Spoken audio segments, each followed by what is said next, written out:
conference call with NFL Network lead analyst Daniel Jeremiah. As a note, this call is being recorded, and we will make the audio and transcript available later today via NFL Communications and at NFL Media on Twitter. And again, if you could please all make sure that you are all on mute, would be very helpful. Before I turn it over to DJ for some opening remarks. I like the idea of that. It's like, if you've done your homework on a guy, I mean, like, look at Larry Tunsil. If you could all please go on mute. Yeah, he's plugged in. Make sure you are muted, please, before we continue. I don't know. Thank you. Good with, you can usually find a good player at a discount. Before I turn it over to DJ for some opening remarks and then questions, I wanted to briefly highlight some NFL Network coverage plans for the 2025 NFL Draft in Green Bay. NFL Network provides on-location coverage of the NFL Draft for the 19th time, with first-round coverage on Thursday at 8 p.m. Eastern Time with DJ, Rich Eisen, Charles Davis, Joe Klatt, Ian Rappaport, Kurt Warner, and Jamie Erdahl. Coverage continues Friday at 7 p.m. Eastern Time with rounds 2 and 3 hosted by Rich, DJ, Charles, Joel, and Ian. Coverage concludes Saturday at noon Eastern Time with rounds 4 through 7 hosted by Rich, DJ, and Charles, and Ian. DJ reveals his final mock draft of 2025 on Wednesday at 8 p.m. Eastern Time on NFL Network. Finally, for media who will be on site in Green Bay next week, DJ, Charles, and Joel will be available for interviews on Wednesday at 11 a.m. Central Time at the Draft Experience Play football field located at 1065 Lombardi Avenue, following prospect availability. For more information, please reach out to Alex Reithmiller. I will now turn it over to DJ for some brief opening remarks. And again, I remind you that if you are not talking, please be on mute. Thank you, DJ. Thanks, Andrew. I appreciate it. I can still hear some people in the background. I don't know if that's coming off of the background of where you are, Andrew, or elsewhere. Shouldn't be. It's all good. All right. Well, look, I appreciate you guys coming and hanging out today and talk about this draft. I think it's, it's all. Yeah, he's never going to be like. I just got muted. Yeah, I just got muted. There you go. Anyways, yeah, no, I appreciate you guys coming on. It feels like it takes forever to get to the draft. We finally made it. Excited to get it going. It feels like there's still a good bit of intrigue here at the top of the draft. It looks like kind of know where things might be headed with the first pick, and then it starts to get fun. So looking forward to it. Looking forward to hanging with you guys today, and fire away. Great. Thank you. We will now begin the Q&A portion of today's call. If you would like to ask a question, as I've noted, many of you have done so, please use the raise hand function and we will take questions in that manner. Due to the number of people on today's call, we ask that you please limit yourself to one question. Our first question comes from Mark Maskey. You may ask your question. And when you look at some of the decisions made by the guys, the draft decisions by the guys with college eligibility remaining, and especially the quarterbacks, just who decided to enter, who decided not to enter. How much do you think that the new economics of college football affect the draft now and the depth of the draft class, and in particular a quarterback? Yeah, I mean, I think it has a big impact, and I wouldn't, say it's even specific to quarterback. I think other positions it's had a bigger impact. I think in years past, the easiest sell for an agent was to a running back, even if he had middling production, which was to say, hey, you've got to start getting paid for these carries you have in your body as soon as possible. So I thought you saw a lot of guys come out when, maybe they weren't quite ready yet. And now those kids are getting paid, either by their school or somebody else. And so they have opportunities, and that's, it's kept a lot of those kids in school. I think for the quarterback situation, again, it's more of guys that are, I think for the most part, it's guys who would have been middle, late round picks, that they're easier to sell. You're going to make more money coming back to school than you will being a 5th round pick, 6th round pick. But, I think that's a factor. I don't think like the guy that I think people would look at with this example would be Drew Aller, but I don't think that was really a financial decision. I think that was just more so him feeling like he wanted to go back to Penn State and see if they could, finish off what they got close to last year. So, I think the quarterback class this year, where it's not as star-studded, it's just that's the roller coaster. We had 6 last year. Like, there's no way you keep up that pace. So there's just going to be big years and there's going to be lean years. And I don't know if that's quite as related to the money aspect of it. It's just that's the way it's always been. Thank you. Our next question comes from Dave Burkett. Dave, you may ask your question. Hey DJ, appreciate your time as always here.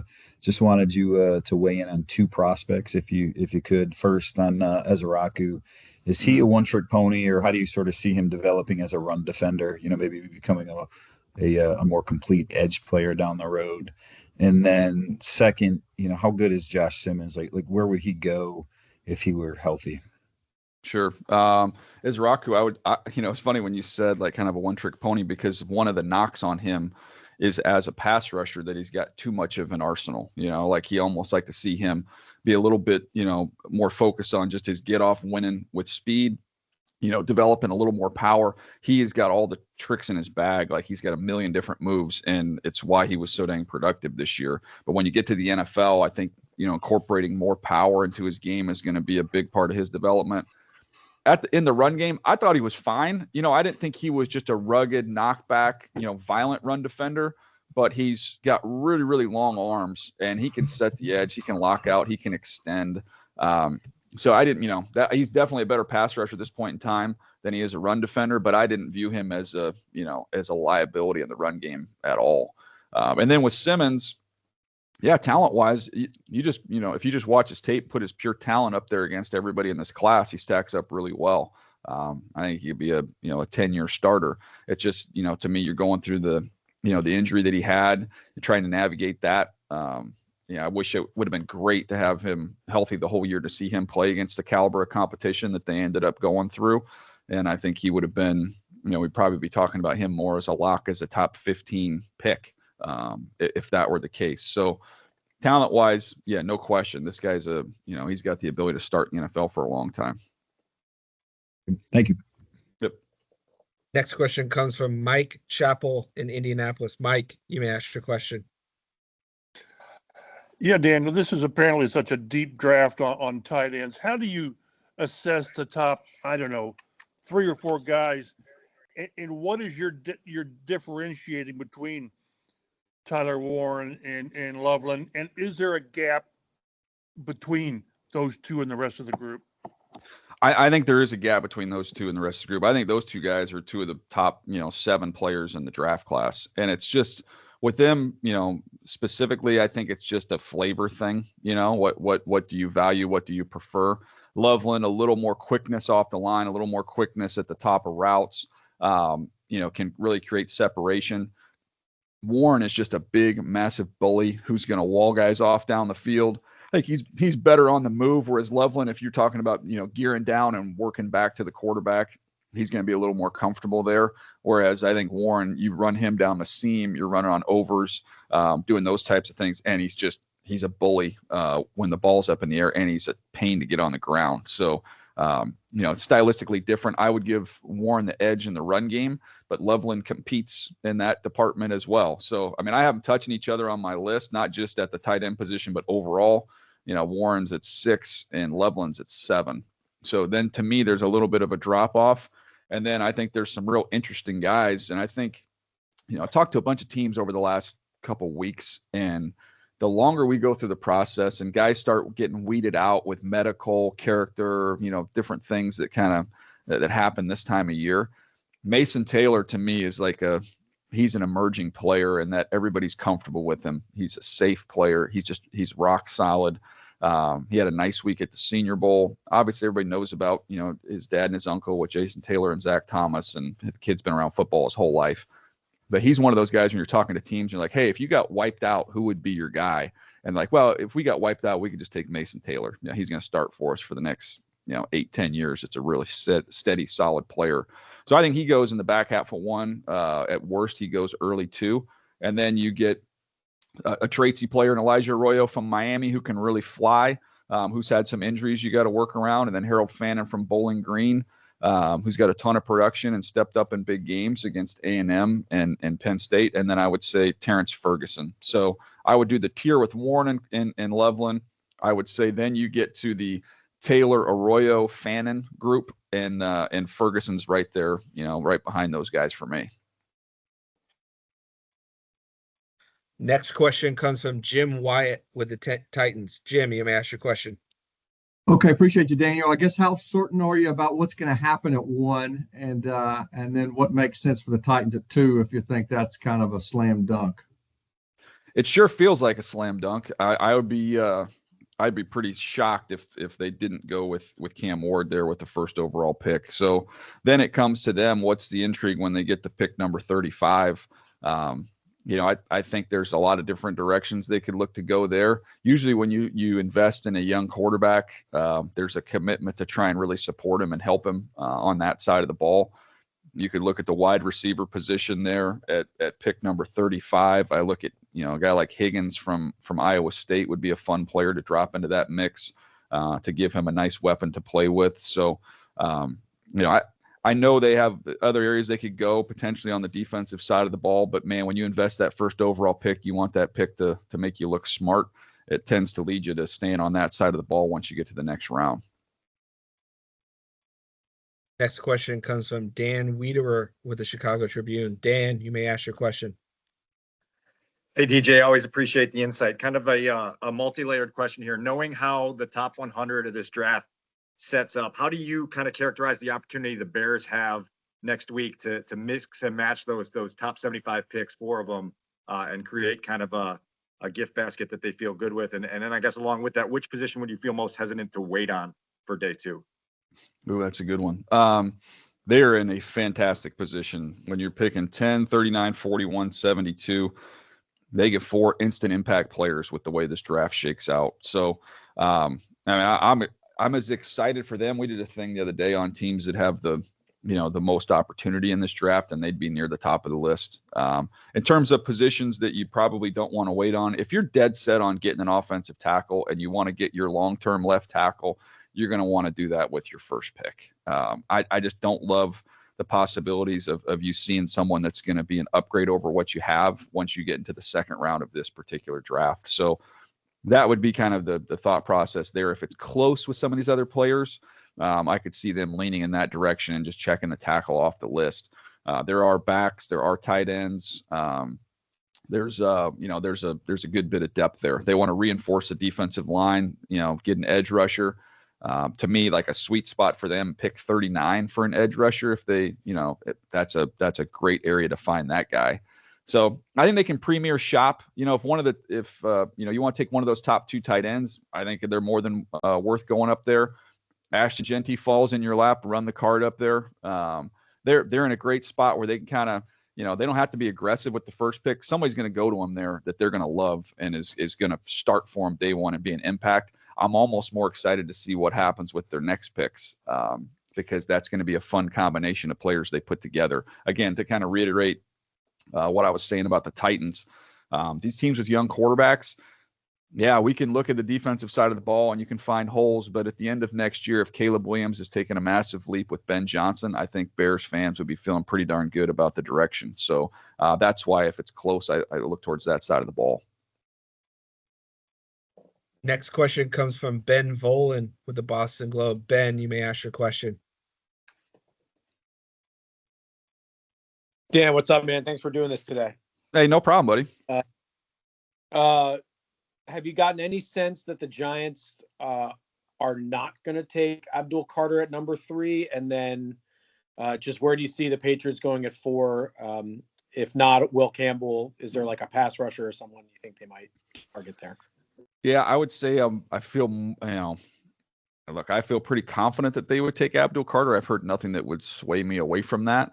The last time I talked to people in that building was before they did some of these quarterback workouts. So I'll check back in with them at the early part of next week and see if, let's be honest, they're probably ain't telling me anything anyways. But I can at least try and see what you can learn from that experience. But it feels like, Hunter 2 and then Abdul Carter 3. And then with the Patriots, I just have continually heard that offensive tackle was going to be addressed. And I've continually heard that, that's Will Campbell's spot. So teams are not universal in the slotting of these tackles. In fact, in the last 24 hours, I've talked to 3 teams who aren't in the range to take tackles, so they can give me an honest answer of how they stack these guys. And I had one team that was a Will Campbell at the top. I had one team that was Armand Membu at the top, and I had one team that was Kelvin Banks at the top. So it's not universal around the league, but the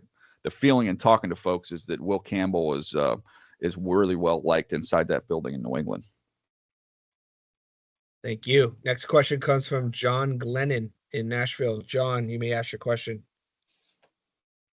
Daniel, thanks for the time. Question for you in regard to the Titans and maybe wide receiver. I know you mentioned Higgins earlier. Who are some of the guys, wide receivers, that might be available at 35? And how much of a drop off do you think there is at wide receiver, sort of around that area? And then maybe last, just Luther Burden. Wonder if you could talk about the production decline this year and maybe what the reasons are there. Yeah, it's interesting you say that, because that was the first name I was going to tick off. I mentioned Higgins the last time this came up, and to me, I have Luther Burden just ahead of him. So Luther Burden, I think there's a real chance he could be there at that point in time. The production did dip, and due, somewhat to the quarterback play that was a little bit up and down. The offense just wasn't, what it had been previously. I didn't see any decline in his skills.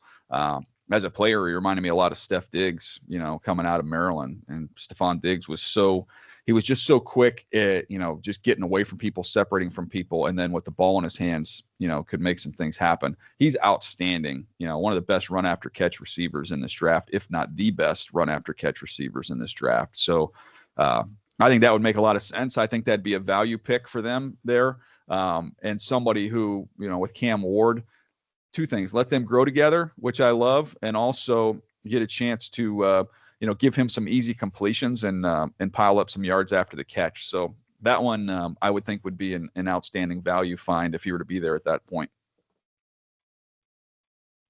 Next question comes from Chase Goodbread. Chase, you may ask your question.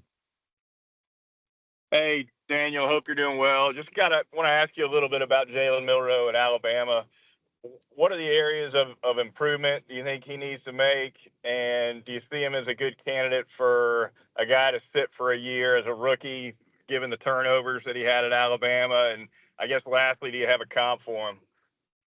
Yeah, it's hard to find a comp for him. I can start there.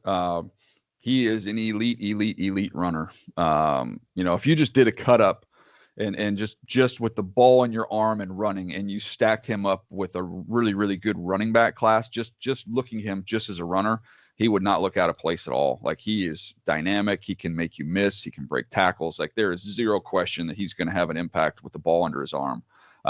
In terms of the things that to work on with him, he's not consistently connected between his eyes and his feet. That impacts his accuracy.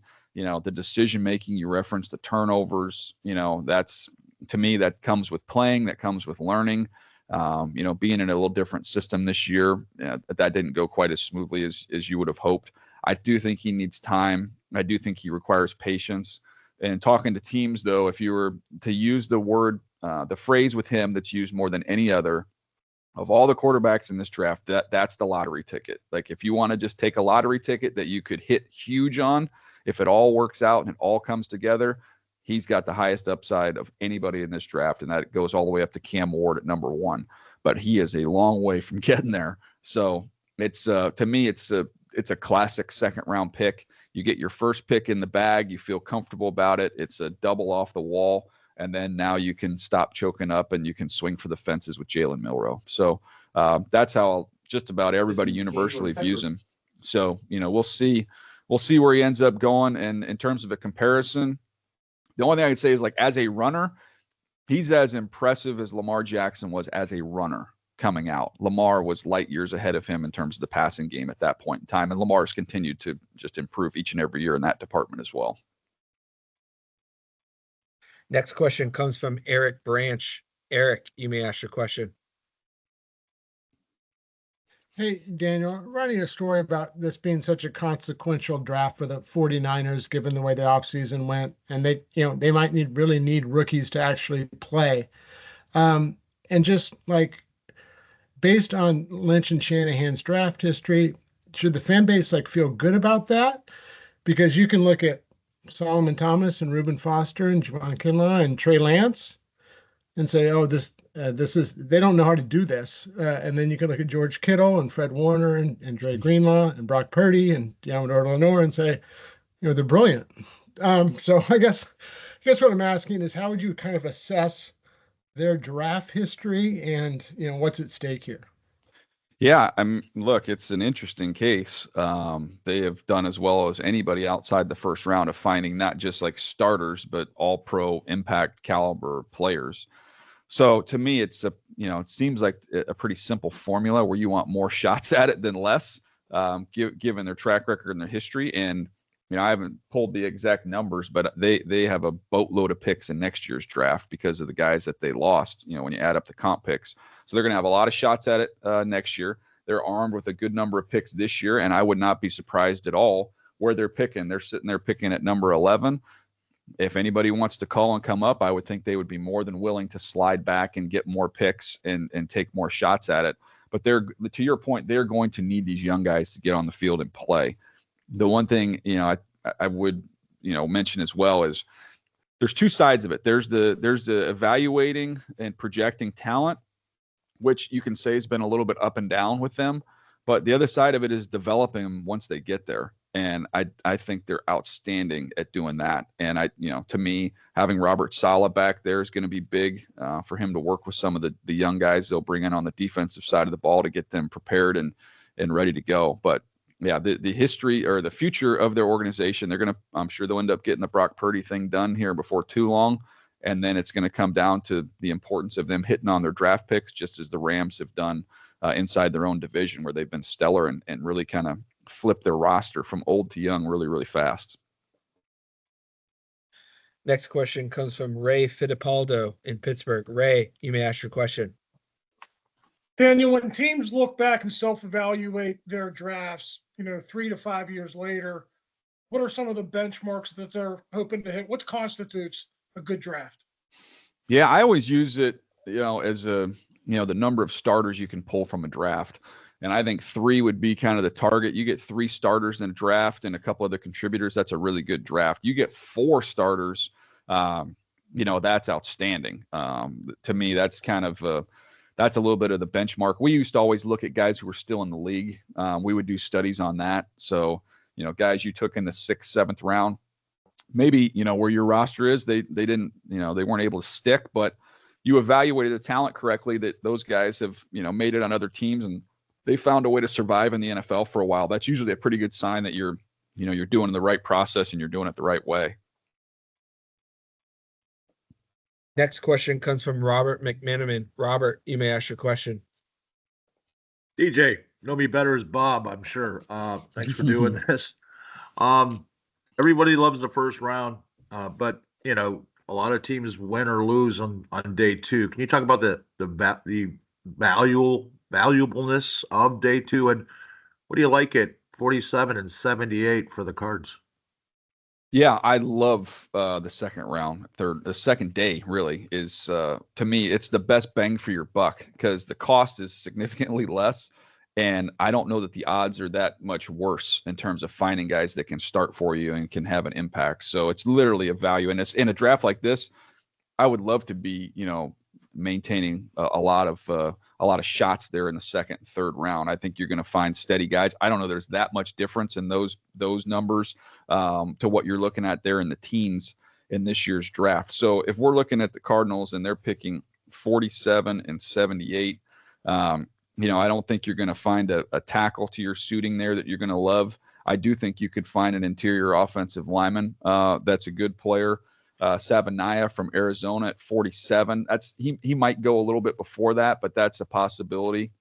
Kind of in that range would give you an interior offensive lineman. If you wanted to go with an edge rusher to throw in the mix at pick number 78, I think you've got a lot of interesting options at that point in time. You got Swenson from LSU. He could go a little bit before then, but he's around that range. Look at a guy like Jordan Birch, who's kind of polarizing out of Oregon. I think that's around where he would go. Oladejo from UCLA. There's some interesting edge guys there if you want to find one of those in the third round. So I wouldn't mind them going in the trenches and finding an offensive lineman in round 2 and then go see if you can find one of these edge rushers where there's some depth there in round number 3. Next question comes from Jeff Duncan in New Orleans. Jeff, you may ask your question. Hey, DJ. Thanks again for doing this. Kind of a big picture question. Jeff Ireland and his staff down here kind of polarizing right now with the fans. And I'm trying to get a gauge on how they've done over the years. And one thing that stands out, I mean, they had a lot of early success in 16 and 17, then kind of went through a dry spell there for a few years and kind of rebounded last year.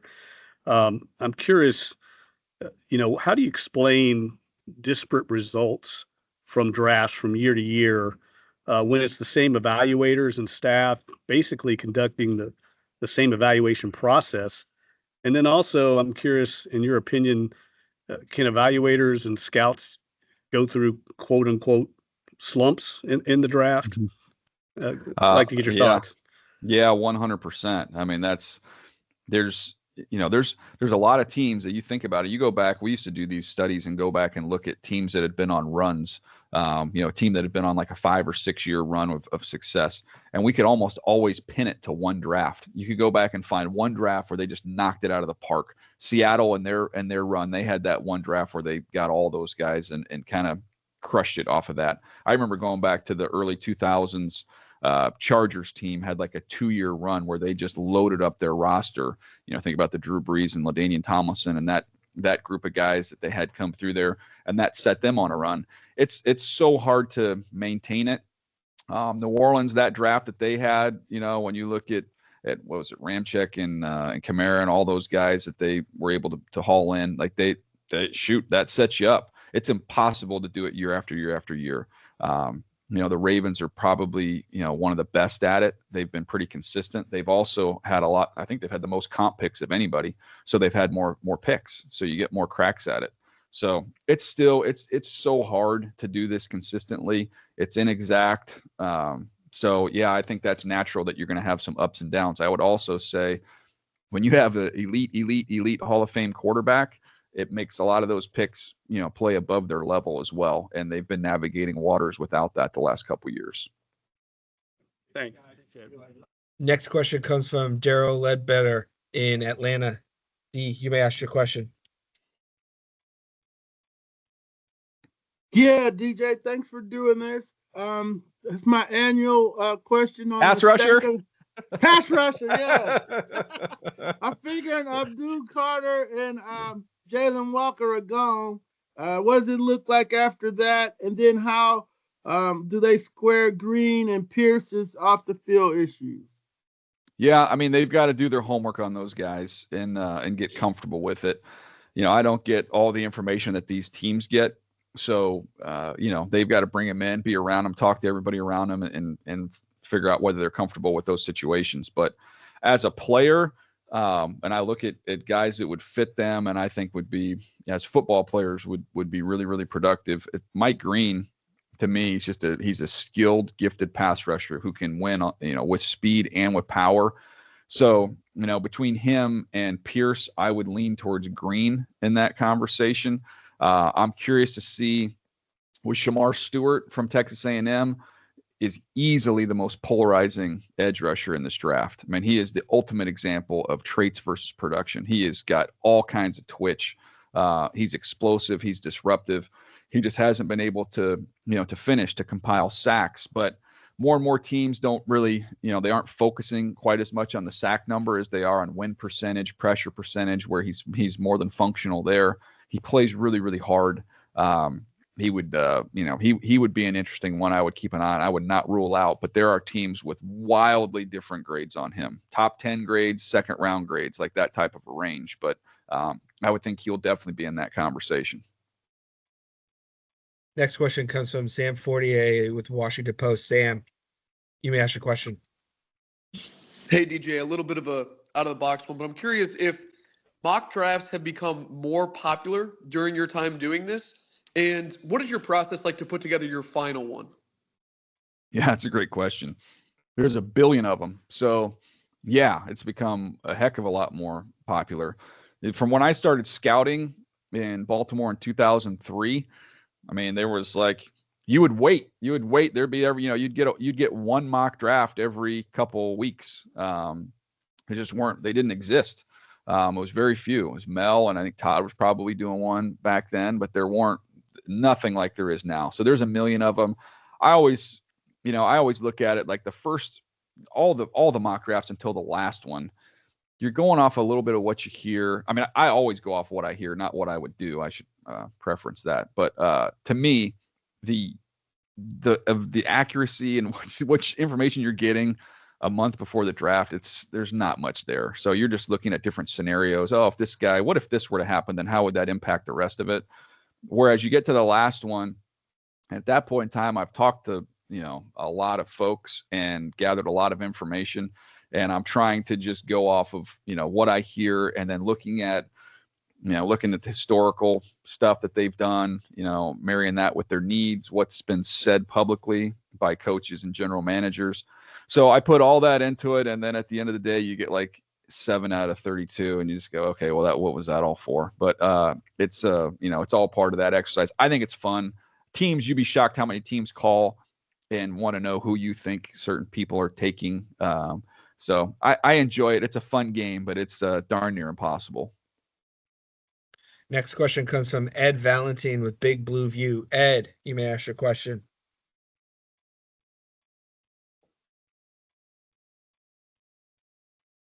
Abdul Carter.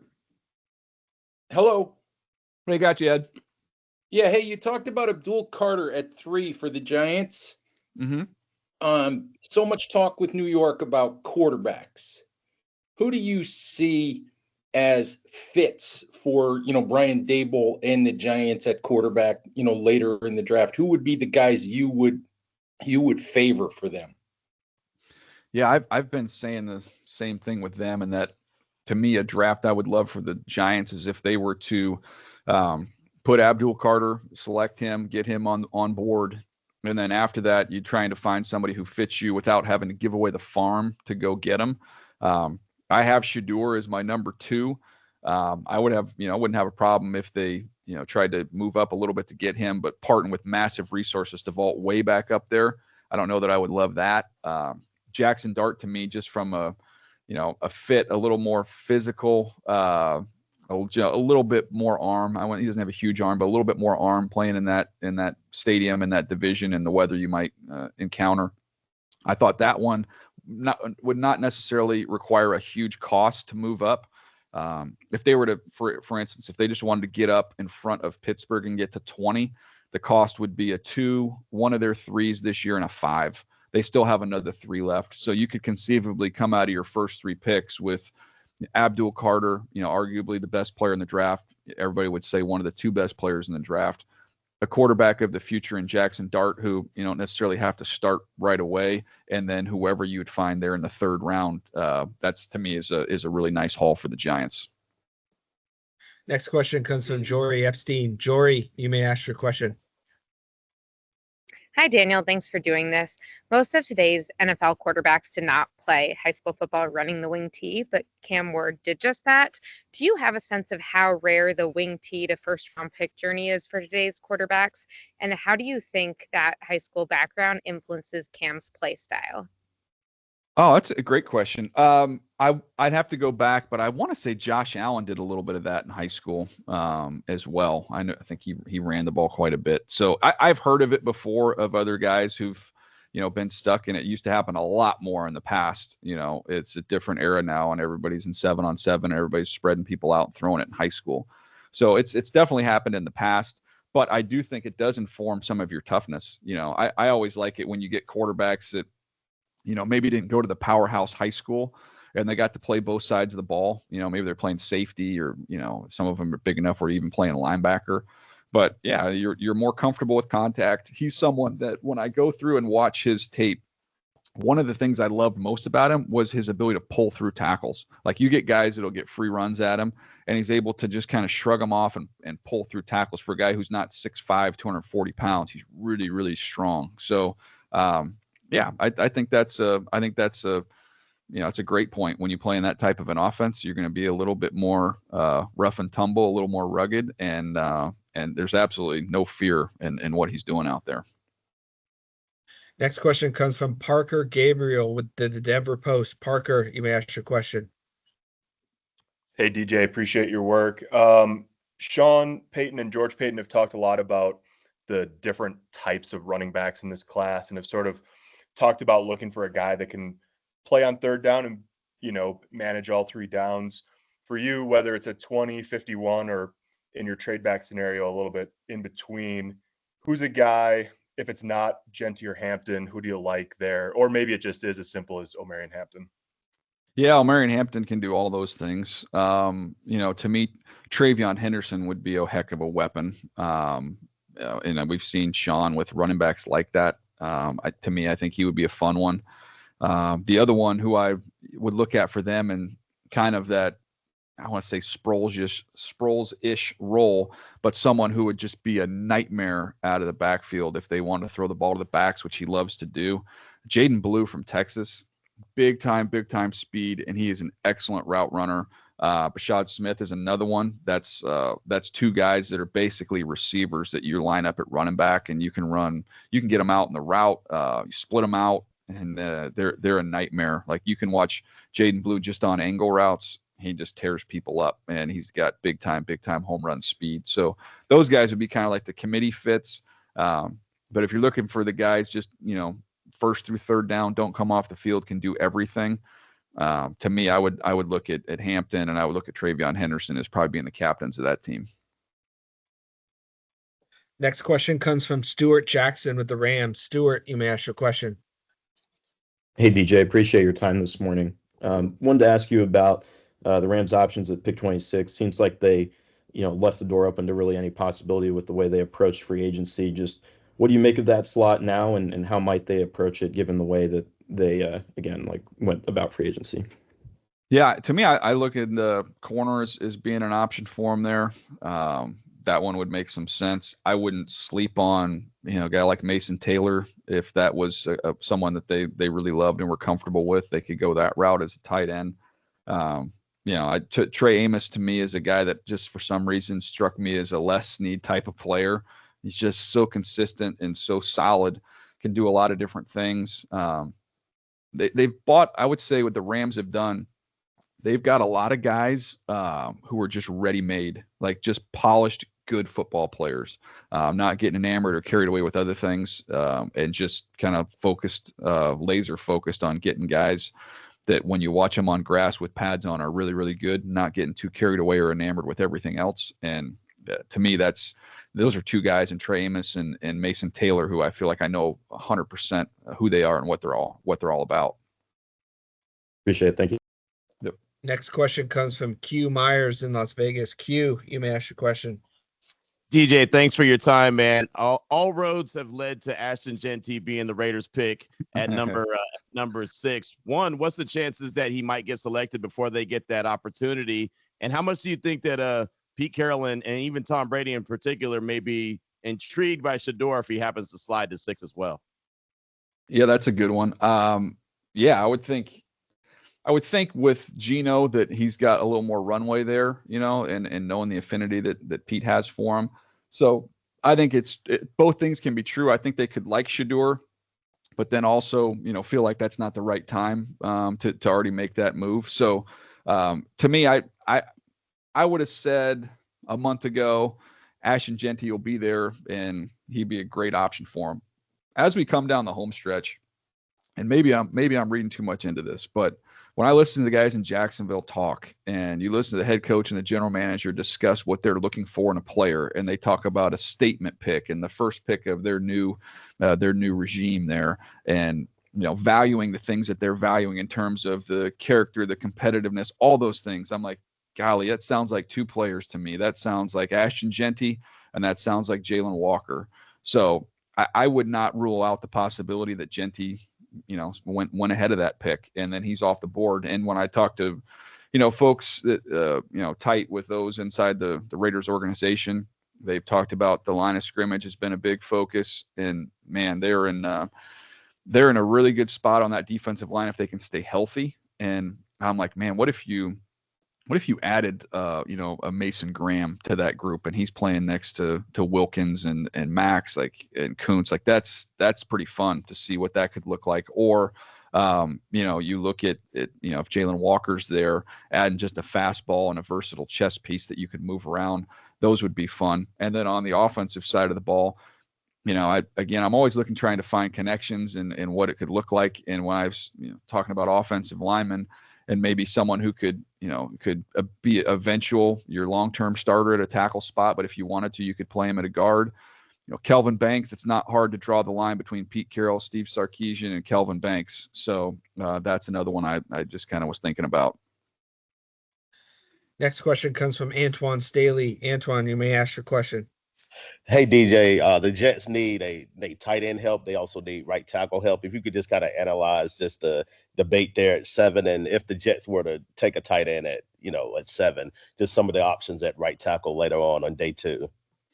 Yeah, I think you're gonna be in a good spot there to get somebody that comes right in and makes an impact and starts.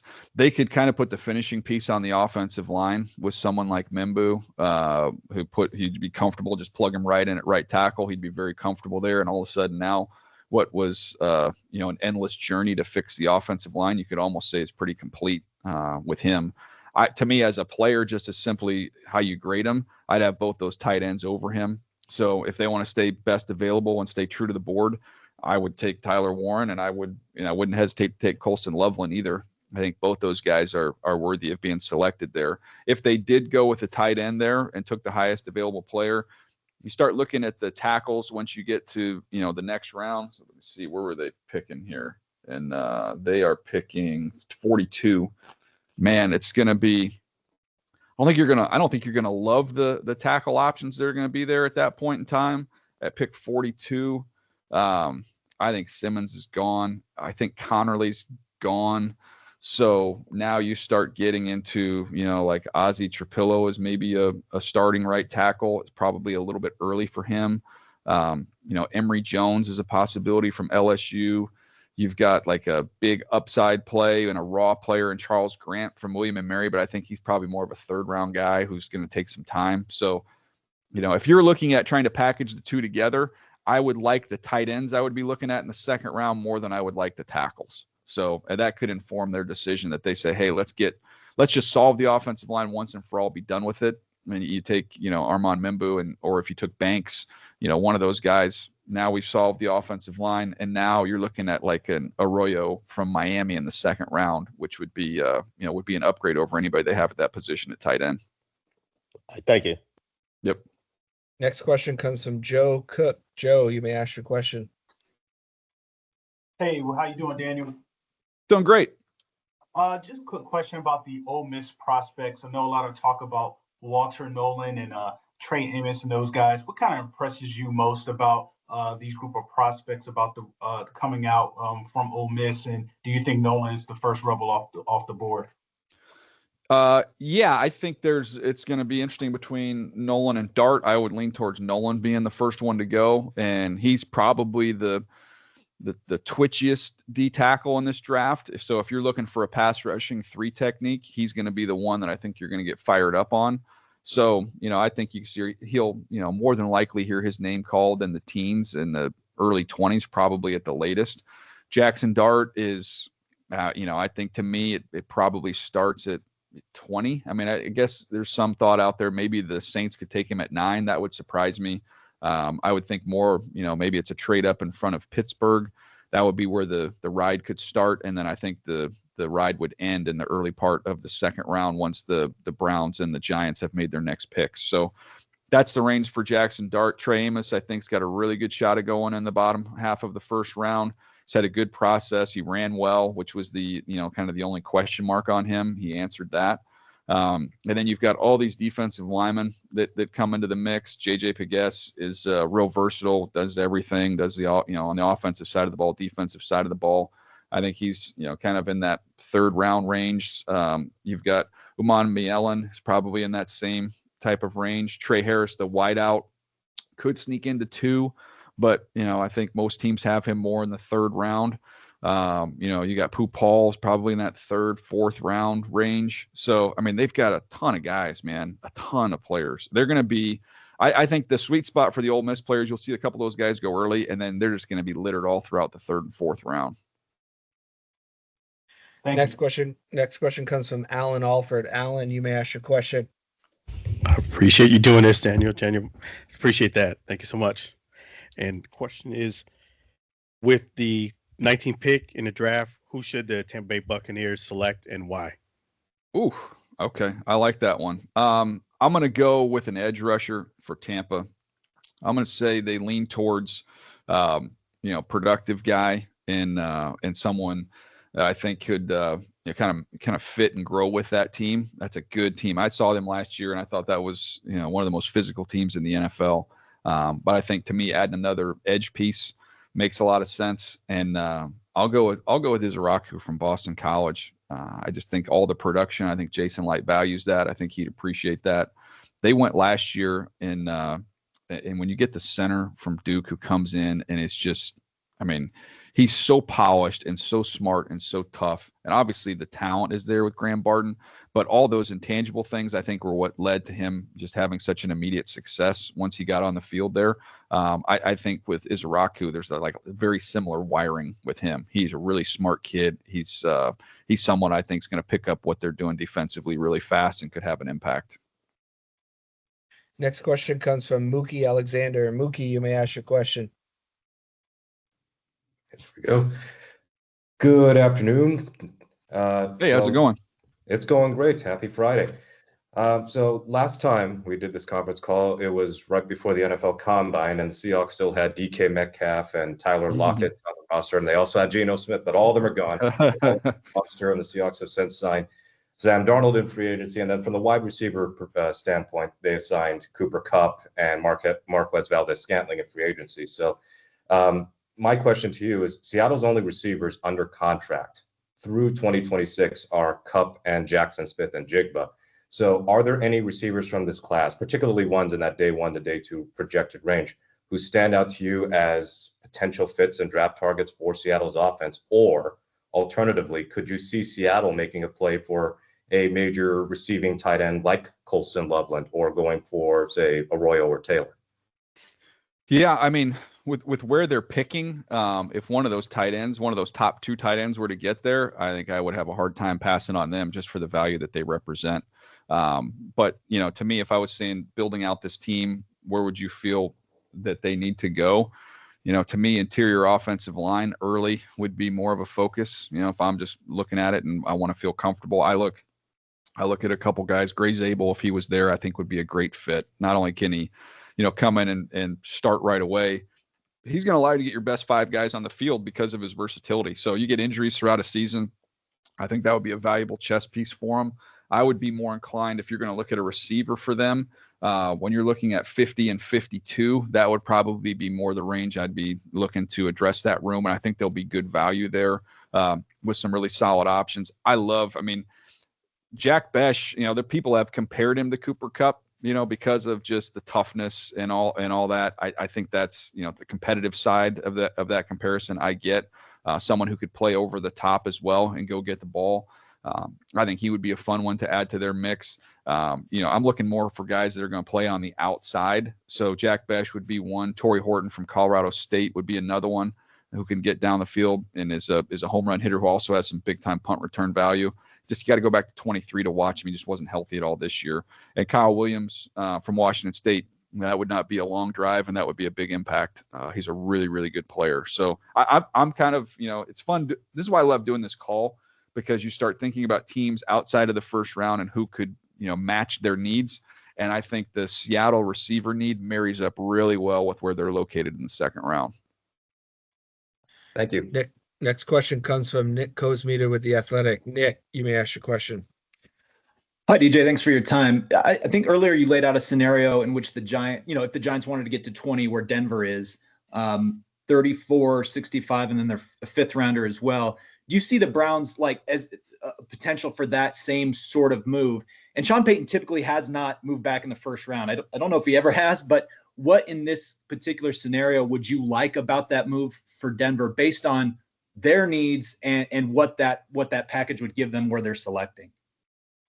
Yeah, that's an interesting point on Sean. To be honest, the fascinating thing to me is with Cleveland and the Giants, if they don't take quarterbacks at 2 and 3, not only would they both potentially be looking to move up, they both have darn near identical draft capital. They each have an extra third round pick. So trying to, you find out, and it's almost a game of chicken of who's going to pay the biggest price and how much do they love, one of these quarterbacks. And I don't even know that they like the same quarterbacks. So that's kind of an interesting thing. But if you can't get to Denver from those teams, I'd be calling up ahead of them and see if you can't get, a spot or two in front of them as well.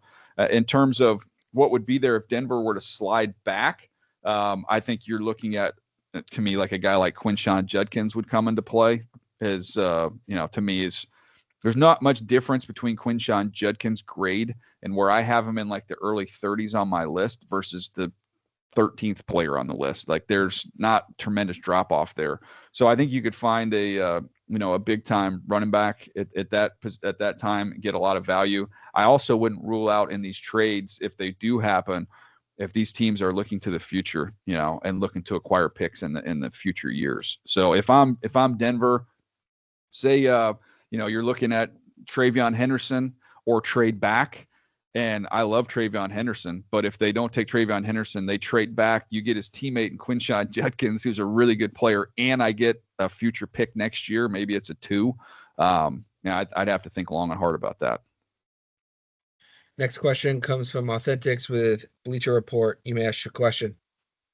Hey, Daniel, question about the New York Giants at pick 3. With the dilemma of either going BPA or going quarterback there with Shedeur Sanders, I'm wondering if, although you did say Abdul Carter seems to be the pick, do you think that the Giants might be leaning towards any preference of the best player available there with Travis Hunter and Abdul Carter? And do you think if the workout yesterday with Shedeur Sanders insinuates maybe there's a little bit of a divide in the front office with the Giants? Yeah, I'll start at the end there. Like I talked to somebody in their front office over a week ago, and he had told me about this workout that was coming up. So I think some people maybe misunderstood that a little bit of like, oh, this is a last minute, like let's get out there and work this guy out. With the calendar and these kids taking visits to other schools and having workouts, I think this is just kind of where it landed on the calendar, but I think it'd been planned for quite some time.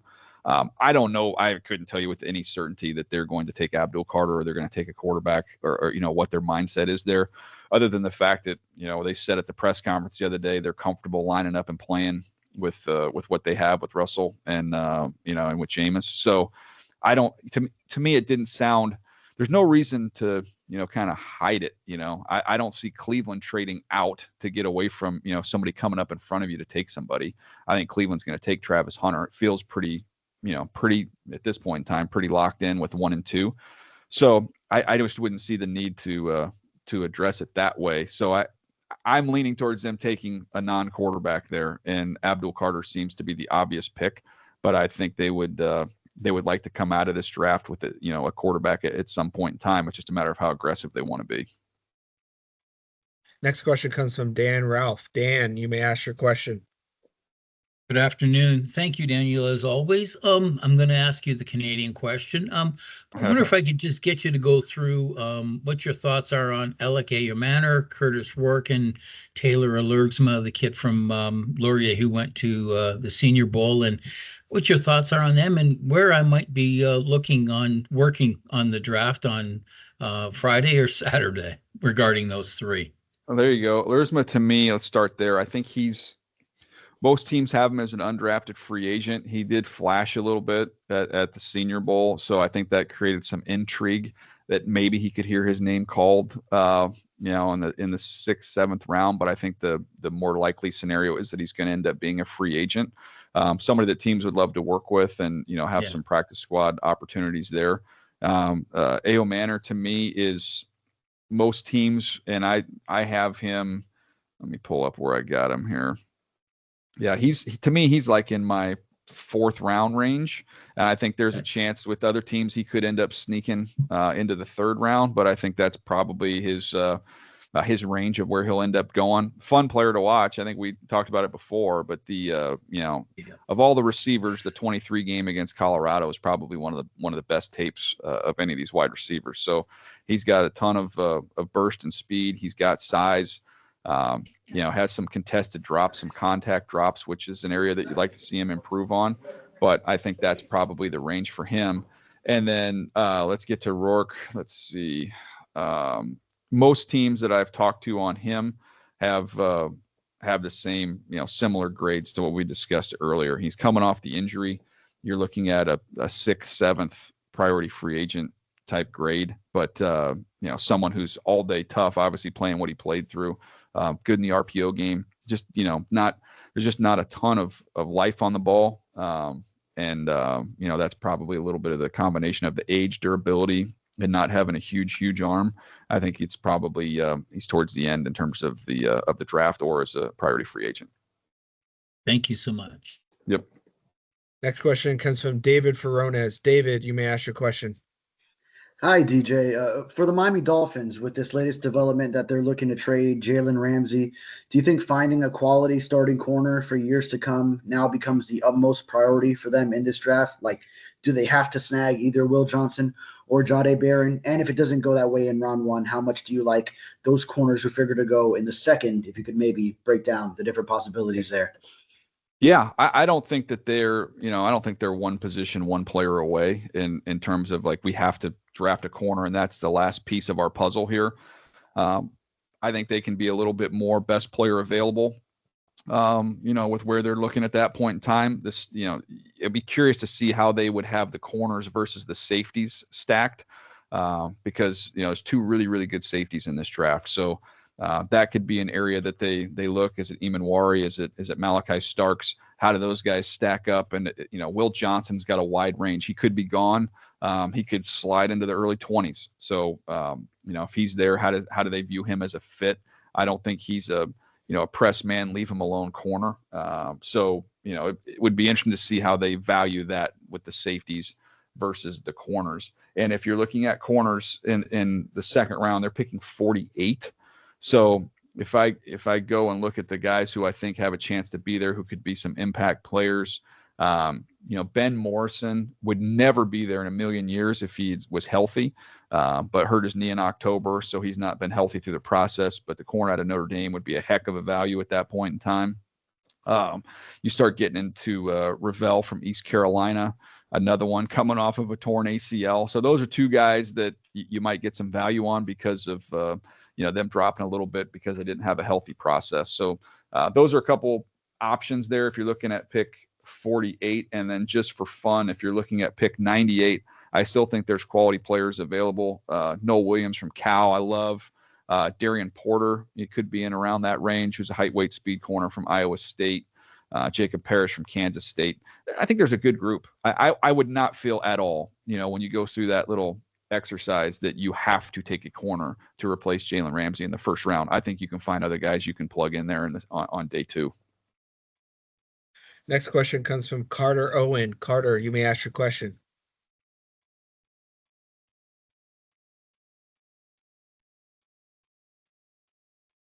Carter? All right, we'll move on to the next. Next question comes from Jimmy Kempsey. Jimmy, you may ask your question. Hey, Daniel. Excuse me. What's your perception about how much teams value the 5th-year option? You mentioned, teams like the Giants, Browns, others potentially moving up from round 2 into round 1 for a quarterback. What do you think the likelihood is of, that? And then, for some of the 2nd-tier quarterbacks in this class, and if you're one of the playoff teams at the back of round 1, should you expect to be paid a premium to give up that 5th-year option? That's an interesting way of looking at it. Yeah, I've never thought of it from that standpoint of having to pay a premium. But it's a good point. It makes sense. I try and reverse engineer it when you talk to agents, and none of them want to go with the 31st or 32nd pick. So that's usually a sign that there's a pretty good advantage in the 5th-year option in terms of the team side. So yeah, with a quarterback specifically, just wanting some cost control there, I think it makes a lot of sense. And if you had to pay, I mean, I don't think you're paying a steep premium, but if that goes from, one of the secondary picks being a 5th-round pick instead of a 6th-round pick, I think you could probably pull that off if you're one of the teams in the 30s of asking for that because of the value of the extra year. So, I don't know that at other positions it's quite as important. But I think the quarterback numbers have just gotten so astronomical that if you're able to actually hit on the guy, that extra year is pretty important. So, I think that's fair. I've never thought about the premium side of it. That's a great point. Yeah, if I was Howie Roseman, I might ask for a little bit extra sugar on top. Next question comes from Jonas Schaefer with Baltimore. Jonas, you may ask your question. Hey, DJ, thanks for doing this. Following up on the question that you got about mock drafts earlier, with all the information that's out there, some of it good, some of it bad, how much does that kind of factor into how teams make their big boards, where they decide to actually take certain guys relative to where maybe they have them on their own board? And I guess what kind of separates the good process from bad process in that whole consideration? Yeah, that's to me, I always tell people during this time of the year, I wake up, I have coffee, I field 3 phone calls and try and decipher the 9 lies I was just told. So there's so much information. I think the main goal of teams, when I talk to general managers, it's not, they kind of want to know, where you think ranges of where players are going. They're not going to adjust how they rank their own players. But what happens is everybody has a different board. So if you're picking 25 and your 8th player might not be, they want to know what the rest of the league thinks of their guys. So if you're kind of going through everybody and their 8th player is not, is not loved around the league, and there's, everybody thinks he's a 2nd-round player or what have you, then they're more patient to wait and see if they could get their 8th-ranked player at pick number 25. But once they start realizing, man, the rest of the league has very similar feel on our players, we don't want to get wiped out. I've been on teams where we've picked it, like, say we've picked 22 and we've taken our, 9th best player at 22. I've been on teams where we've picked that same range, like say the same number 22, and we've got our 21st player. We just got wiped out completely. So you're just trying to find out, man, if there's a chance we could get our 8th player at 14 or 15, like, okay, we'll go get him. Like, who are you willing to travel for? And that's a meeting that teams have at the end of the process. You got your entire staff in there, and the teams I was on, we would go through and say, okay, here's our list of players, guys. We have them all stacked up. They're ranked. Who are the guys you guys would be willing to be aggressive on? Like, who do we have complete conviction in? And if he got in range, like, let's do it. Let's go get him. That's what that is. So they're not adjusting their ranking. They're just trying to figure out if there's a chance they could get one of their premier players and move up. Next question comes from Andrew Mason. Andrew, you may ask your question.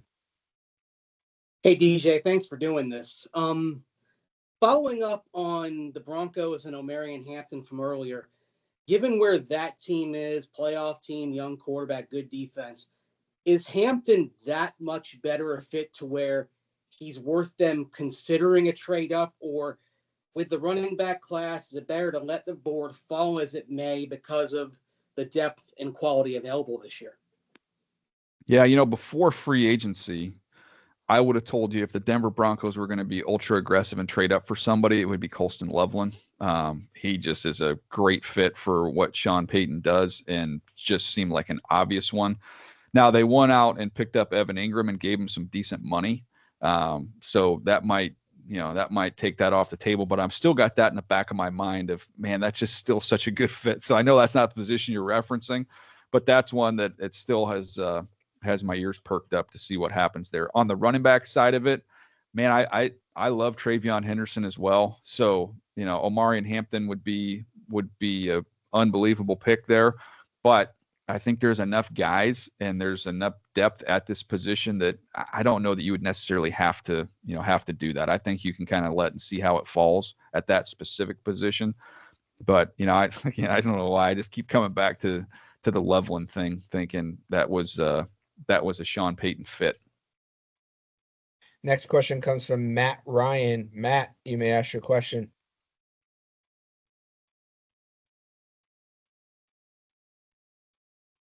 Matt Ryan, you may ask your question.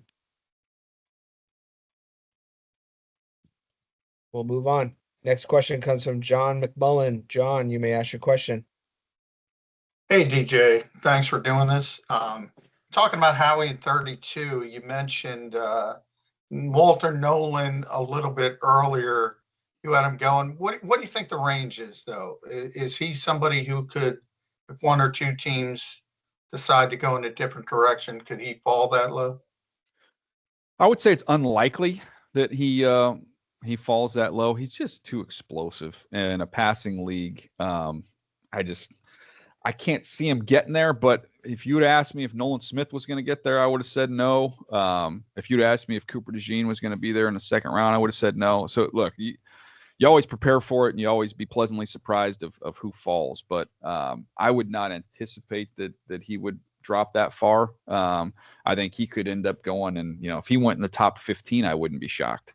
So yeah, that one would surprise me if he made it all the way down there. In terms of the Eagles and where they could look, I just imagine in Howie's office that you just gather the offensive staff and the defensive staff, and they're just lobbying for which offense or defensive lineman they would love to have at that point in time. And I would also say, with where they are as a team and their roster, and you go through and look at it, they're in pretty good shape. They have a ton of picks. I think they have 12 picks next year. So they could be a team. We're always looking at teams looking to move back. They could be a team that, say it's him, say it's Walter Nolan is there. Maybe that's, someone they would be aggressive to move up. I wouldn't sleep on, Shamar Stewart as an explosive player that they could use and fit, that if he starts to drop, they could go up and get him. I think there's a lot of teams this draft that would like to go in reverse, and the Eagles might be one of the few teams that would really be willing to put their foot on the gas and go get somebody. Next question comes from Jaisha Nance in Alabama. Jaisha, you may ask your question. Yes, I wanted to ask about Malachi Moore from Alabama. What kind of player do you view him as, and what round do you think he will go in? And do you have like a certain team that would be a great fit for him? Yeah, I mean he's a good football player. He doesn't have elite size or anything like that, but he can cover in the slot. He can play in the middle of the field. He flashes some range there in the back half. To me, the question is just how much pure makeup speed does he have? For me, the range that I have him in is kind of in that 4th, 5th round range. It's there's a good bit of safeties in that kind of clump in there, but that's about the range where I see him coming off of the board. And in terms of teams, to me, I view him more as like a third safety, third or fourth safety who's going to be a part of your sub packages and play on special teams and try and earn his way up the depth chart. So I mean, every team could use someone like him, but that's 4th, 5th round is about the range where I specifically have him. Next question comes from Blaine Grishak. Blaine, you may ask your question. Hey DJ, thanks for doing this. Just kind of looking at the the mid-round tight ends.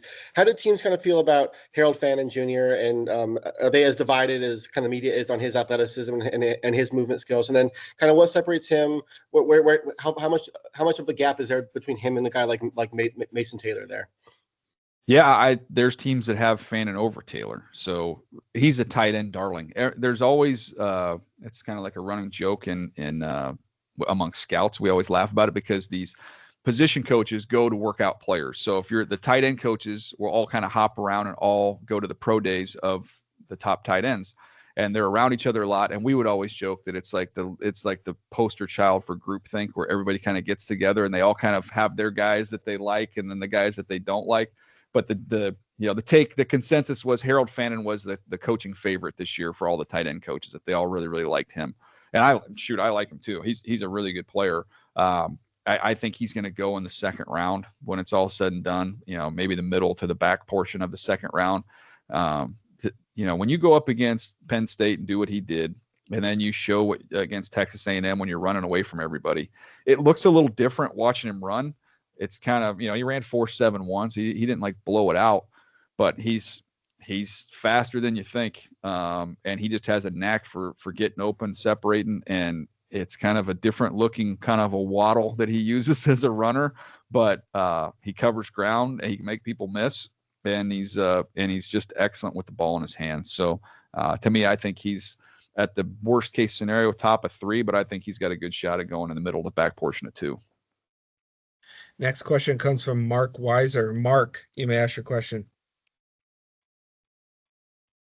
Hey, Daniel, you made a comment at the combine about when you commit to Georgia, you get an invite to the combine. So I want to take it to the draft now. What do you make of the number of players that have been selected the last several years from Georgia? What is it about a player under Kirby Smart and his staff that has them ready for the next level that may be specific to what they do in that program? I think it's the practice. Honestly, I do. I just think you're seeing great players every single day in practice. And if you're not competing and focused and getting better every day, there's 10 guys behind you that are going to take your job. So that creates some urgency there. And then on top of that, you've got a staff of good, teachers. Everybody listens to Kirby and, he gets clipped off for, yelling and screaming and how intense he is. But when you listen to him and you see and you're around him, he's an excellent teacher. And so these guys come prepared. They've played in NFL schemes. It's just like the minor leagues. I mean, it's just like the minor leagues for the NFL. It's pretty incredible what they've built there. And we've seen it before. Alabama, has done that for a long time, where guys just kind of arrived. Sometimes they could be a little bit beat up because of the intensity and the physicality. But man, I feel like you're getting real dudes when you go shopping at Georgia. So I just saying they get an invite when they get to Georgia, and it's not just because of the school.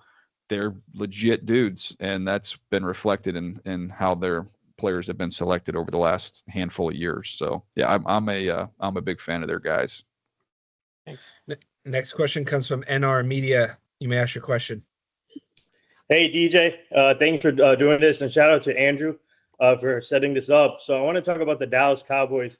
In my opinion, this is the most interesting team also in the draft. And as you know, they made a lot of offseason moves. So I got to ask you, what do you think they will do? Because there's Genty rumors going on and wide receiver rumors. But if Genty goes before them, I have them taking a receiver like Matthew Golden or McMillan. So what do you think the Dallas Cowboys should do with all the offseason moves and with the new regime now with the first-time head coach? And this is a big year for them too. Yeah, I think in my last mock draft, I had him taking Matthew Golden as well. So I see the fit with you there. I think they need to upgrade that receiver room for sure. The expectation, though, in talking to folks around the league in regards to the Cowboys, is they've done a lot of work on his interior offensive linemen. I think they said the other day at the press conference they would be more likely, I don't know if it was Steven, but somebody in their press conference said they'd be more likely to trade back than to trade up, which when I hear they've done a lot of work on interior offensive linemen, I'm hearing they want to trade back. That matches, because you probably don't love the value of taking the interior offensive lineman at 12. If you can slide back a bit and still come away with a Gray Zabel, who's a plug-and-play starter to replace Zach Martin, that makes sense. I was kind of tongue in cheek the other day on television, but just talking about the Cowboys, like I do miss the days when they were fun and aggressive. They've done some smart, obviously they've drafted well, they've been smart, but for a team that hasn't been able to get over the hump, it feels like at some point in time, whether that's trading a pick for a player, a veteran, whether that's moving up in the draft, whether that's trying to, amass a bunch of picks in a future draft, they've been kind of by the book, playing it by the book, and they haven't been able to get over the hump. So at some point in time, I would like to see a risk, whether that's in free agency, whether that's in trading for a player, whether that's trading up. Just it feels like they need to be a little bit more aggressive, and that's probably more so, holistically on the calendar than specifically on the draft. But Philly is, Philly's got a couple Super Bowls by being very, very aggressive, trading picks for players, going, getting an international player and develop him into a premier left tackle, going out and getting Saquon Barkley when everybody says the running backs are not valued. Like they've gone outside the box and been aggressive. And I feel like the Cowboys at some point in time, you're going to have to swing, you're going to have to take some swings. Next question comes from Austin Parr. Austin, you may ask your question. Hey, Daniel, thanks so much for taking the time. I got a Montana State question for you. Yes. Tommy Mellott, quarterback now, switched to wide receiver at his pro day, kind of utility guy. He proved how much of a phenomenal athlete he was at his pro day, and he's got a lot of post pro day private workouts. What do you think of his Julian Edelman comparisons and his skill level, and what would be a great fit for Tommy? I want to be the president of the fan club. I don't know if that honor's been bestowed on anybody, but I would like to carry that flag. I was sending some video out to GMs, maybe a couple weeks ago on him, just because he was so fun to watch run the ball. Now, he's going to be a process, as someone to develop as a receiver. But I mean, you can't test better. When he ran 4.39 and jumped 41 inches at his pro day, he's super, super explosive. As a runner, he's elusive, he's competitive, he's tough. To me, I think his immediate impact might just be as a returner, as you're trying to buy some time for him to develop as a receiver project. He's going to get picked. There's too much buzz and too much heat on him for him to slip through the draft. So I think you could see him in that, probably that 5th, 6th round range is where someone's going to take him. Everything I've got on the background stuff as a kid is off the charts. Like, great kid. They love him there. They won a lot of football games. So the Edelman thing is, I think that's kind of the North Star. Like, obviously you hit it out of the ballpark. I don't know if he's going to get to that point, but it allows you something to dream on. And at that point in time in the draft, I think he's a fun flyer to take. Next question comes from. Appreciate it. Sure, no problem. Next question comes from Rob with MVC 10. Rob, you may ask your question. DJ, thanks for doing this. And what you just described, you very well may have said the same thing a year ago about Jalix Hunt. I remember Howie laughing and joking with us in the media after. So really 2 questions. One, You guys patched things up. I'm assuming you have, because you had him ranked so high when he really wanted them. And then 2, more seriously, we talk so much about players getting better due to reps.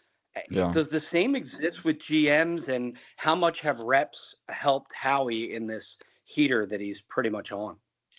Yeah, he's been on a nice run, man. I think the things I will say about Howie, like I worked with Ozzie Newsome and I've worked with Howie Roseman, and I don't know if people would, say, okay, that those guys are identical in how they approach things, but the thing that they have in common is they are both outstanding listeners. So they bring in a lot of smart people. They take in the information, they listen to it, and look, the proof is in the pudding, and what Howie's done there.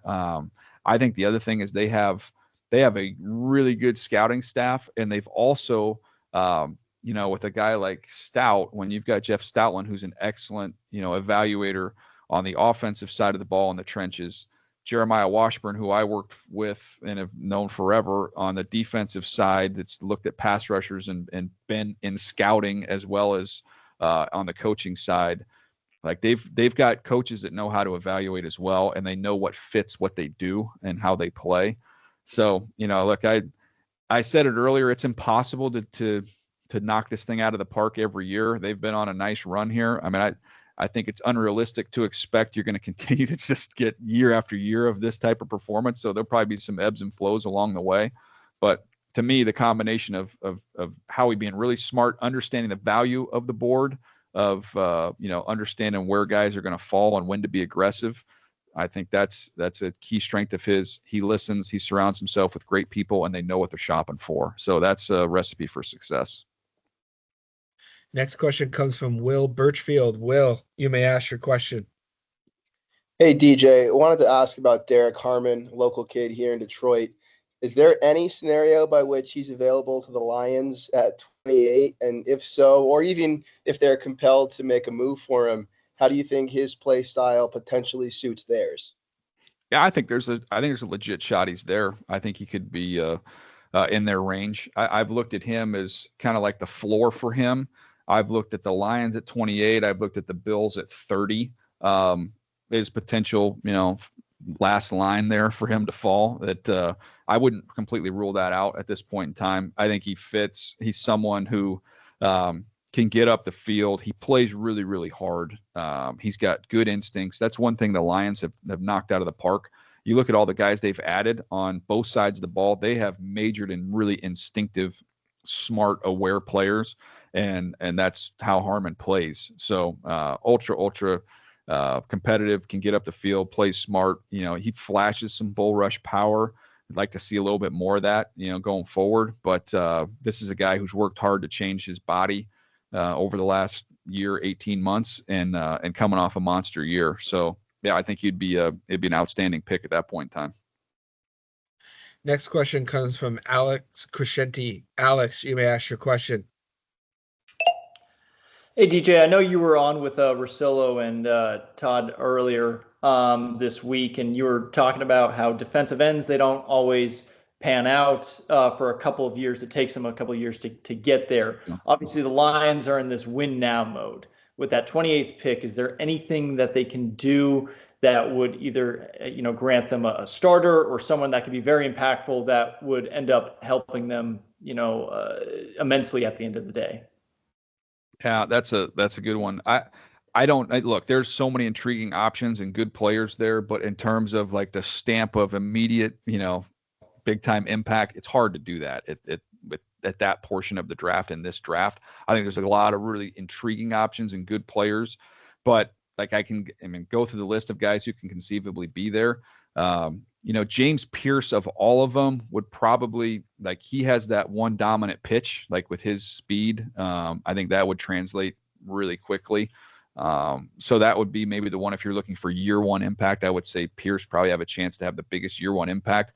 Donovan Izaraku, I love as a player. He's got to work more and develop more of his power. Shamar Stewart's got all the twitch in the world, but he's got to get better at locating, finding the football, and finishing plays.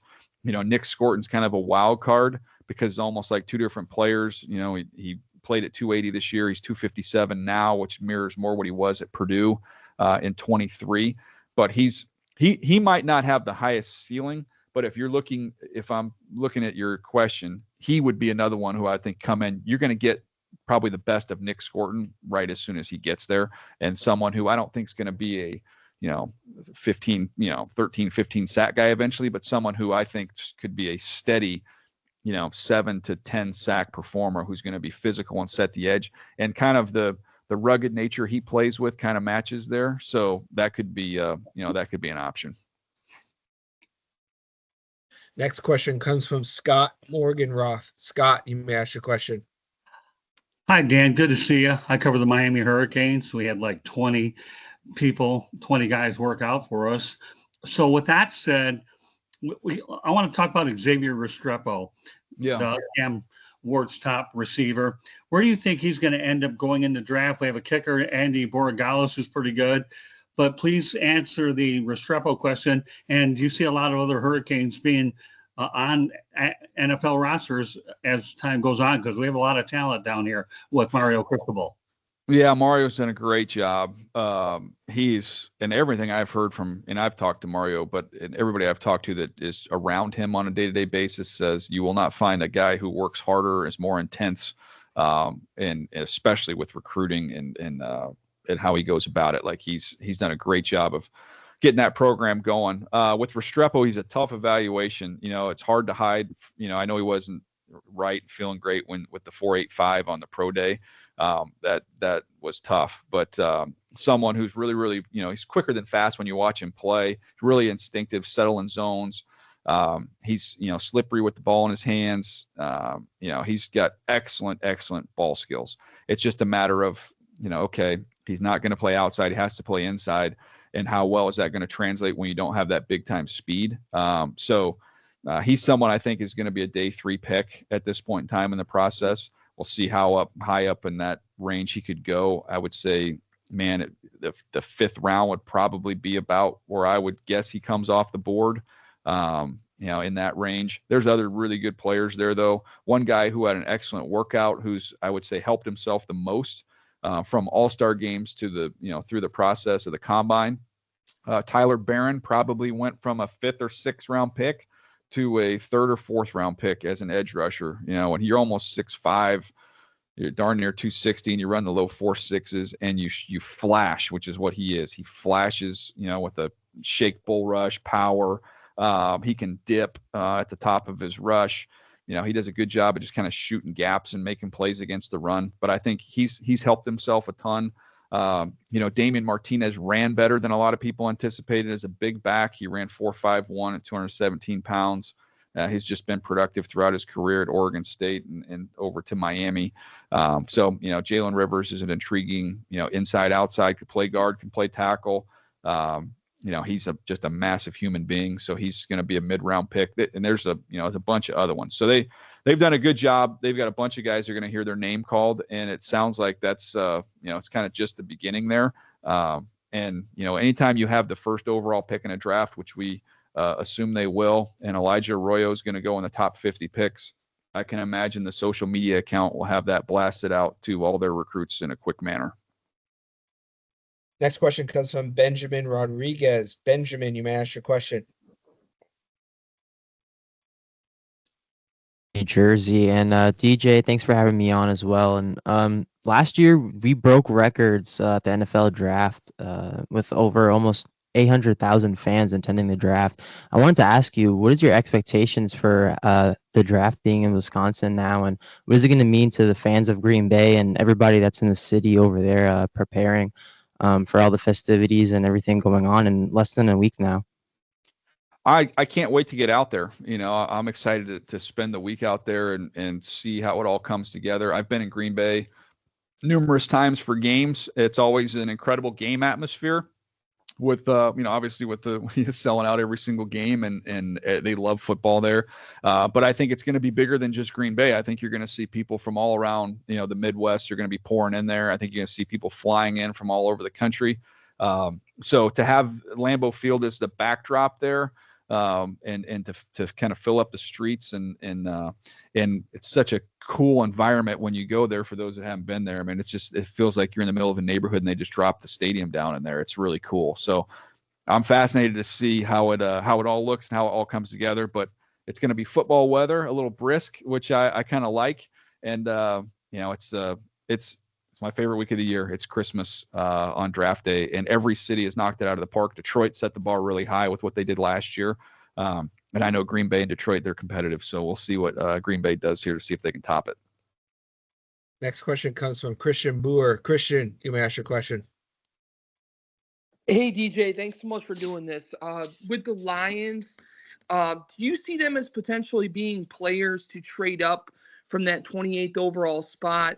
And if so, is there a prospect in maybe your 15 to maybe 25 range that you could see being a home run fit for Detroit? Yeah, that's to me, you look at the interior of the offensive line. If they just wanted to kind of fortify that, it's unusual to trade up for an interior offensive lineman. I don't know if that would be something they would do. I would think they'd probably be a little patient. Maybe that's a little baby move, maybe that's up just a few spots to do something like that. If you're looking at, other directions that they could try and go, I think pass rusher would be a spot. It's just, they would have to be in love with one of these edge rushers to do that. To me, it would be just with the sheer number of guys in this draft, I think you maybe be a little bit more patient. But hey, if give you the dream scenario, Jalen Walker, everybody freaks out because he's, kind of a tweener and he starts to drop a little bit and he gets outside the top 10. Man, if I'm the Lions at that point in time, I might be willing to be ultra aggressive and throw him into our defensive mix. So that would be kind of the one scenario I could see if you saw kind of a star that started to drop, that they would be inclined to be ultra aggressive and go get him. Next question comes from Clifton Brown. Clifton, you may ask your question. Yeah, so you talked about Harmon a couple of minutes ago. If he got to the Ravens at 27, could you talk about what maybe he could do playing next to a guy like Matabike for the defensive line? And also, Starks has been a guy mocking them a lot. If they don't take Starks or Harmon, just a couple of guys that they may take at 27 if it's not Starks or Harmon. Yeah, I think Starks would be their home run pick with kind of what they need and how he's used and how that would free up Hamilton. So, we start there. But yeah, I think when you look at the defensive tackle position, Harmon, they've always kind of had big guys in there. So he checks the box in terms of, being 313 pounds, and he's, over almost 6'5", 6'4.5". So he's a big guy who can get up the field. Matabike would be awesome person to him to learn from. Just as a pass rusher, Matabike is so outstanding. That would be a cool thing to take a guy like Harmon under your wing, who has some of the, has some great tools, but isn't quite as polished as a rusher. Is obviously what Matabike has become. So that would be a good learning opportunity for him there. I like that option. In terms of other players outside of that group, I look at Max Hairston from Kentucky as a corner. That you'd be back-to-back years, you get corners who ran 4.28. They'd have the fastest pair of corners in the NFL if that were to be the case. But SEC tested. He's fluid and fast. He makes plays on the ball. He was awesome in 23 with 5 picks.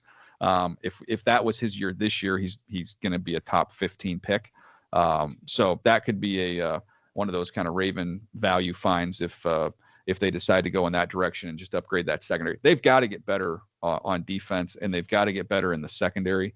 So if you give me the 2 names you gave me, if Harmon was there and Starks were there, I would think they would end up going Starks just to try and clean up some stuff on the back end. Next question comes from Anthony Cosenza. Anthony, you may ask your question.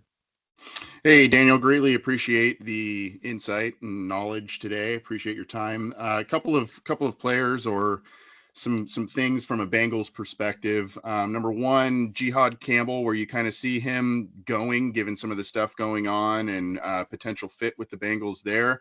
And then maybe some day 2 safeties that you think would be good fits for the Bengals as they try and rebuild that defense. Yeah, to me, it's all defensive draft. I mean, you have to go on that side of the ball heavy. And, I'd be shocked if they don't do that. Jihad Campbell, I know he's really physically beat up, coming into the process. So you got to have your medical group be comfortable there that he's going to be fine. And once we get to the season, but to me, he's dynamic. He's versatile, off the ball, on the ball, big time speed. He, for a team that's going to be playing against Baltimore and trying to climb that mountain every year, I think he matches up well with them. When you think about somebody who could, can come downhill and get Derrick Henry on the ground, you could spy him against Lamar, and he can close down and try and suck him up on the perimeter. And then if you want to, you can let him rush off the edge. So he can do a lot of different things. I think he would be a heck of a pick there if he were to get to pick number 17. In terms of safeties on day 2, a couple interesting guys. Kevin Winston from Penn State, I like. I think there's value because he missed time with only playing 2 games this year. But you get a nice package of height, weight, speed. He's aggressive. He's good versus the run. You go back to the 23 tape. I think there's a lot to like about him. So that would be one. One of my personal favorites is I have him kind of in that 3rd round range. Maybe teams, maybe more so in that 4-5 range. But I'm a Craig Woodson guy from Cal, so I love him. I think he's a day 1 starter. He's 6 foot, 200 pounds, ran 4.45. He's smart. He's a great leader. He's a little bit older. He's played a ton of football though. Smooth mover. He's an excellent tackler, and he gets his hands on the football. So, and Cal's also been a sneaky safety factory. So that's one that I kind of like down a little bit below that tier. And then Makuba from Texas is another good one who takes the ball away. Not the biggest guy in the world, but really, really good ball skills and takes it away. Awesome. Thank you. Yep. Next question comes from Casey Kinnaman. Casey, you may ask your question. Hey, DJ. It feels like all the momentum is pointing towards the Browns selecting Travis Hunter with the 2nd overall selection. What do you believe the Browns' plan for Hunter should be to maximize his skill set and the impact he's going to be able to make as a rookie? I would start offense. I'm kind of saying that through this process. It's different.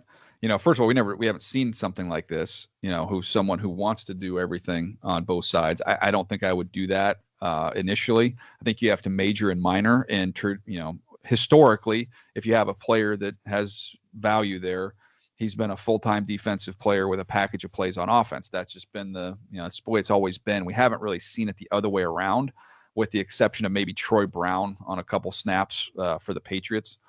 But to me, I think he's more valuable to your team on offense right now. I think he's further developed on offense. I think he touches the ball more. He just makes more of an impact. So I'm going to have him as a full-time starter at receiver, and we'll start there for a while, and then we can start maybe incorporating him into some defensive, packages if that's your dime, your nickel, whatever. But giving him, an opportunity to get on the field, make some plays on some third downs defensively, and maybe that grows and evolves into more than that over time. But that's where I would start with it, and I think you can get really excited if you're a Browns fan and you start thinking about what Jerry Jeudy did last year, and now we get a chance to throw Travis Hunter out there on offense as a really, really talented, explosive player who's outstanding with the ball in his hands. That would make the Browns really, really fun to watch. I can tell you that.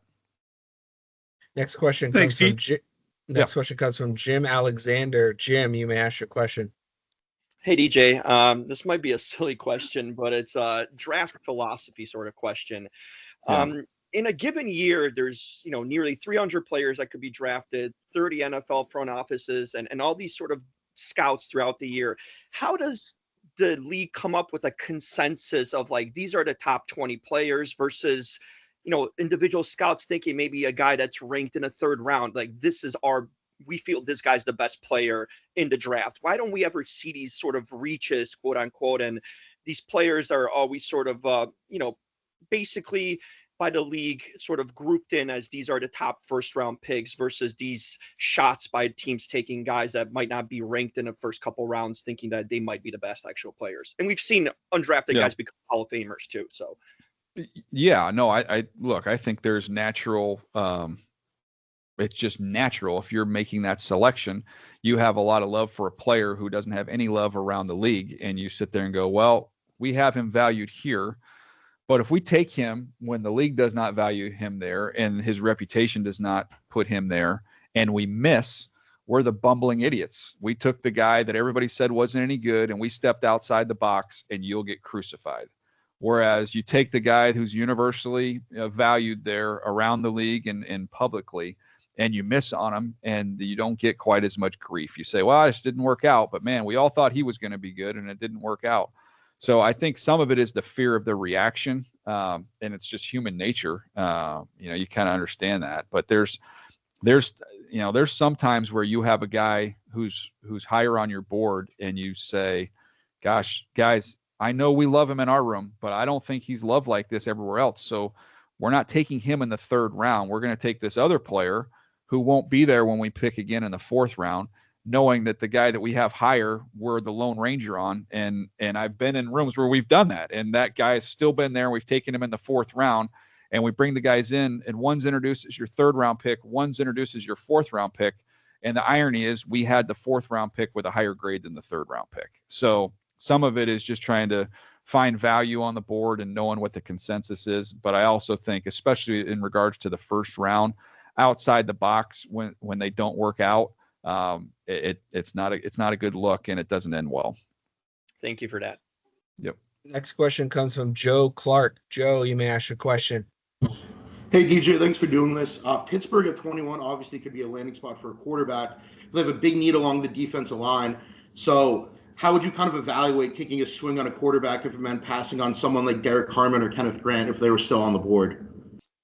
It's just going to come down to, how comfortable they are. Do they have, is there kind of some PTSD from, going the Kenny Pickett route in this range of the draft and it not working out? I would just say, if you have conviction on one of those quarterbacks, if Shedeur Sanders got down there, if you have a lot of love in the building for Jackson Dart, whatever it is, if you have conviction, then take the quarterback. If it's at all close, you have a screaming need there long term. So if you have similar grades, you would definitely, the tie would go to the quarterback if you have some conviction. So that's something I don't know. I don't know how those guys are viewed within that building, and I don't know how much trauma is left from the Kenny Pickett mistake. So that's the quarterback side of it. I do think when you look at those defensive tackles, Kenneth Grant, they've been in that division. Mike Tomlin's been in that division. He's had a Casey Hampton, a big, powerful guy. Obviously, Cam Hayward, big, powerful athletic guy. You look, at Haloti Nada, who he saw for years and years. It's hard to find guys like that, So Kenneth Grant, to me, kind of matches that division and could make, some good sense for them there. I like Harmon is a good player as well. So, that decision by Pittsburgh has got to come down to like or love. If you like the quarterbacks, don't do it there. If you love them, you have to do it there. So that's going to come down to their evaluation of those guys. Next question comes from Adam West. Adam, you may ask your question. Hey DJ, thanks for doing this. As always, our friend Greg asked me to ask if I had a question for you further for your guys' quick fire round.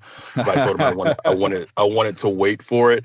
The Saints at 9 feels like has now become one of the most interesting teams in the draft. And from what I've heard, they really are kind of similar to the question you just answered, are struggling with going BPA at 9 and kind of maybe taking Shedeur Sanders, who they don't have a first round grade on, but the need is there. You've been in these draft rooms.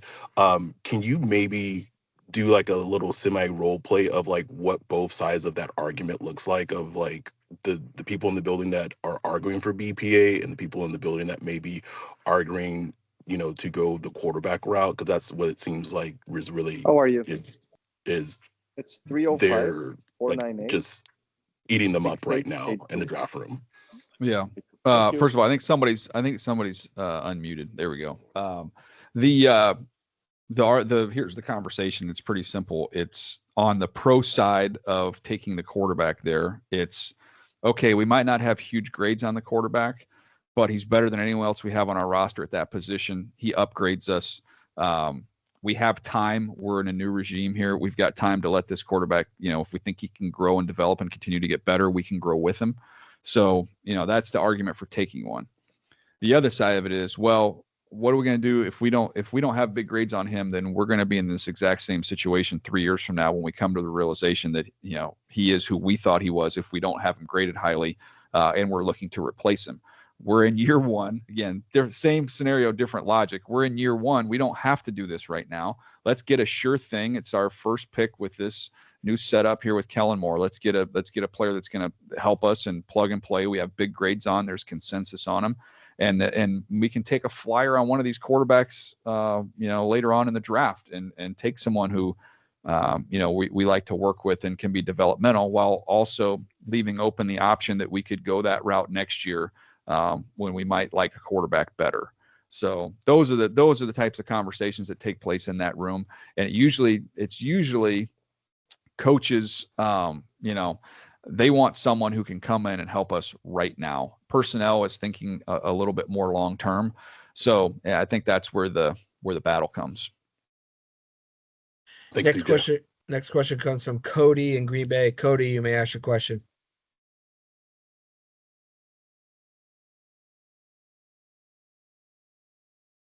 Cody, you may ask your question. Please unmute. All right, we'll go to the next one. Next question comes from Amanda Godsey. Amanda, you may ask your question. Hi, DJ. Thanks for doing this. For the Steelers, how does them not having a second-round pick affect what they do in the first, and who do you see them targeting in the third round? In terms of how it affects them, well, I mean, obviously they're not.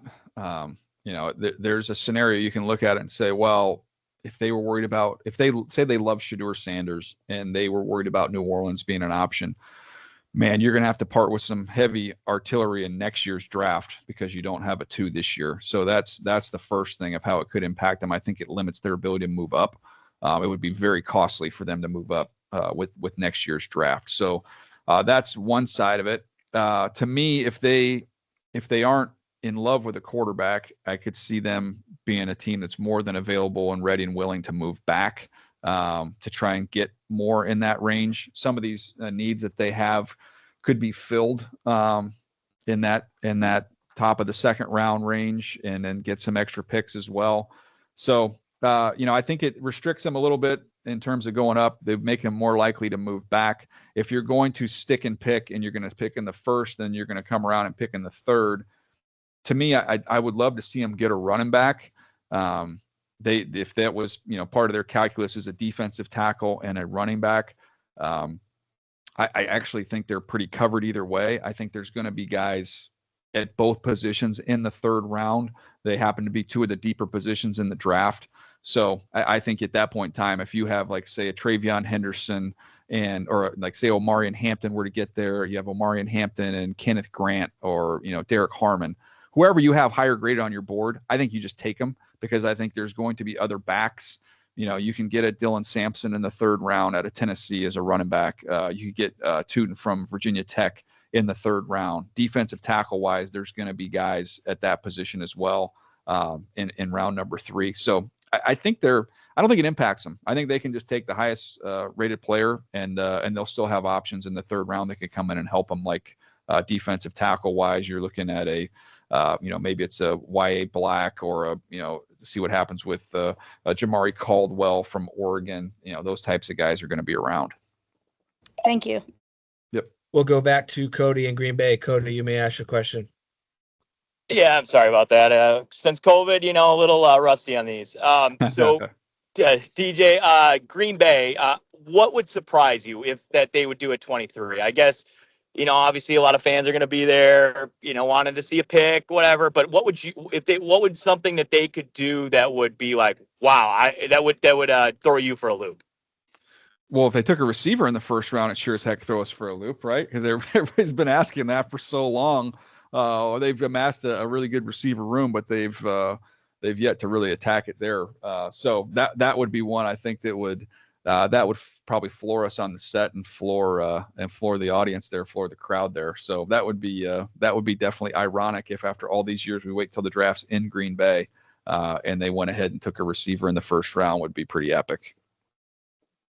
If I can ask who you think, if I might have missed it, but who do you think they might? Just a rough idea on your end. Yeah, in terms of what they will do, I don't think they will do go the wide receiver route. If I'm looking at options for them, I think you can always look on the defensive side of the ball for corners. Max Hairston makes a lot of sense to me in that spot. You can look at edge rushers. Usually you just look for the most athletic and explosive SEC edge rusher or SEC defensive front seven player, and that's one that's going to pique their interest a little bit. So Shamar Stewart doesn't have the production, but man, he would match all the explosive pieces that they've collected there over the last few years. Next question comes from Devin Jackson. Devin, you may ask your question. Hey, Daniel, thanks for doing this as always. For the Eagles at 32, would you think they'd be interested in taking a guy like Malachi Starks to replace C.J. Gardner-Johnson, who was traded to the Texans this offseason? I think he'd be a great fit. Obviously they love shopping at that store, and he's a really, really good player who I think there's better ahead of him. I don't think he made as many plays this year as he did previously, but he gives you someone who in a pinch can play your nickel. I think he could survive outside at corner if he had to get out of a game. And I think he could be an outstanding, free safety, play over the top, roam and make plays. He's young. He's really, really well liked in that building in terms of the leadership, character, and tangible side of things. So yeah, that's I think that would be from a value standpoint and a fit standpoint would be great. It's just that I think the Eagles, given their druthers, would rather they always like to start big. So to me, if it's closely graded and there's an opportunity for them to get somebody on the line of scrimmage, I would think they would lean in that direction. But if they got wiped out and cleaned up on the offense and defensive line, man, he'd be a great fit. Next question comes from Jonathan Alexander. Jonathan, you may ask your question. DJ, thanks for doing this. I think I saw earlier this week that you mentioned that for the Texans, it would be Banks or Booker. I'm curious, what do you think the chances are both are on the board at 25 or one? And what do you think about the choice between the two? Yeah, I don't think they're both on the board. I think that decision would be made for them, and it might be a situation where they're both off the board at that point in time. And I would think a guy like Donovan Jackson could enter into their mix as a possibility there for one of those selections. It just feels like offensive line, and those are the two names that I'd heard connected to them that they really, really liked. So In terms of how I would stack it up, the one guy in this draft class, there's usually a guy like this every year where he kind of starts off in a range on my my initial list, and then it feels like other guys are kind of moving up and moving around, and then without any rationale for it, Banks for me has kind of slipped down. But it felt more like, and I was looking at it the other day, I'm like, I need to go back and revisit my original list and see who's moved, and then see, okay, why did I have him go up or down? And he's one that felt more like other guys I had just moved up more so than he did anything to disqualify himself and move down. So when I do my final update, I'll move Banks back up a little bit closer to where I had him originally, which I think he was like my 19th player at that point in time. So he's a solid player. I just wish he strained to finish a little bit more. Booker to me is a little more physical, has a little more edge to him. Obviously you're talking tackle versus guard. At pure grade wise, I had Booker over him, but I don't know that there's a wrong answer there. I think they're both immediate upgrades. Our final question comes from Dennis Cox. Dennis, you may ask your question.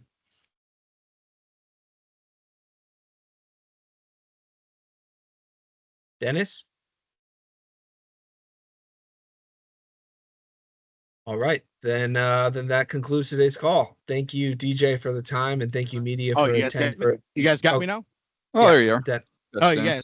Okay, there we go. Yeah, sorry about that, guys. That's all right. Real fast.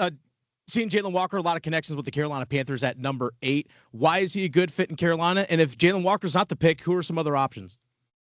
Yeah, first of all, they're a team that a lot of people around the league expect is going to try and get out. There's a decent number of needs still left on that roster, and can't they parlay New Orleans need for a quarterback into scaring somebody to come up in front of New Orleans? I don't know if they can pull that off, but at least there's people around the league that think they're going to effort to do that in Carolina. So something interesting just to keep an eye on there with them.